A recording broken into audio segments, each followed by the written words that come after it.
C'est encore moi, et donc dans la catégorie des bricolages inutiles, The Magician du 6.2 est fier de vous présenter le premier compteur électrique fait maison. Branché à une résistance de 2500 watts, et ça tourne. Fonctionne comme un vrai, un disque en aluminium, des bobinages, une vis sans fin qui entraîne des engrenages, et qui font tourner un afficheur récupéré dans un vieux magnétophone. Ce transformateur branché en parallèle du secteur délivre une tension de 13 volts pour être précis, qui alimente la bobine tension.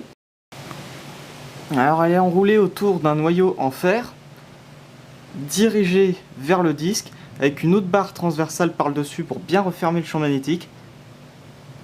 Et c'est cette bobine qui induit des courants de Foucault qui persistent à travers le disque. Et il y a une autre bobine juste ici, qui elle est mise en série avec la résistance chauffante, éventuellement d'autres appareils, et elle produit un champ magnétique variable en fonction du courant qu'on consomme. Et ça va interagir avec les courants de Foucault présents à l'intérieur du disque, puisque le disque est à son tour transformé en aimant. Je vous laisse vous référer à la vidéo sur le compteur EDF postée précédemment. Et l'interaction fait tourner le disque à une vitesse proportionnelle à la puissance consommée. Alors je précise quand même que pour tourner, il faut que le disque ait le moins de frottement possible. C'est pour ça l'axe, bon, vous pourrez remarquer, hein, c'est simplement des Lego, est posé sur un petit clou qui sert de pivot. Au passage, le disque c'est simplement un CD recouvert avec 20 bandes d'aluminium qui font un disque à peu près convenable.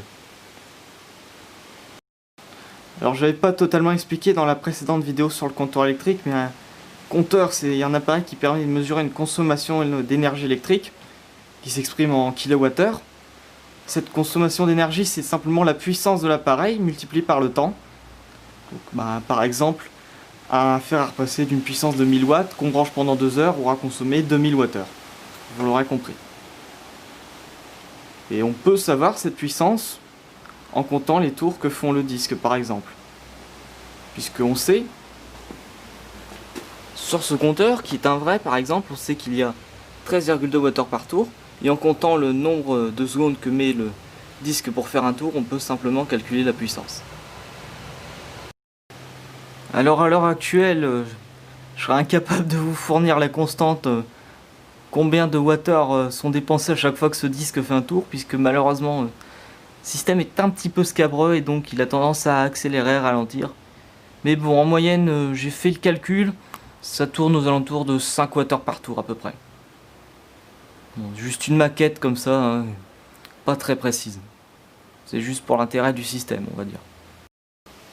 Une petite précision sur ce dispositif, la manière dont les bobines sont placées, c'est pas la même que dans le vrai compteur que j'ai démonté l'autre jour.